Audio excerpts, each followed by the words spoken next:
from GMTT, Good Morning Tall Timbers. Here's Spencer and Brady to tell us about our first rainy day auction. What type of auction was it? It was a random auction. $4, anybody got a 4? We got B at 4. Who's got 8? Who's got 8? Boys, 10's got 8. 5 from 10 4. Who's going to get 30? Who's going to get 30? Anybody? With a bunch of different items like drinking straws, the bendy kind. 35. 4's going 35. 40. Duct tape, cardboard boxes. We started off with $100 in CTT currency. 6. I'm looking for 8. Who's got 8? Boys, 10's got 8. Boys, 10's got 8. We're going to 10. 10 from tab 1. Look at 12.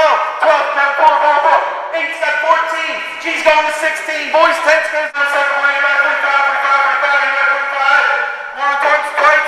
You bought it.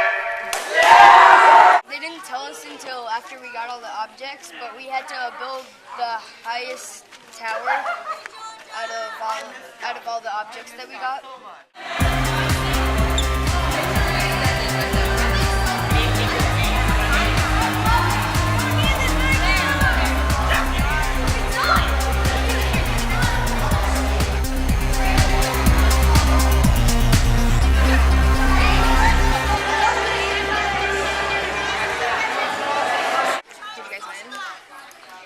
No, cabin 9. How tall was their tower? I think it was a little over 6 foot. Pretty impressive. This is Nora signing off. Have a great day with a can-do attitude.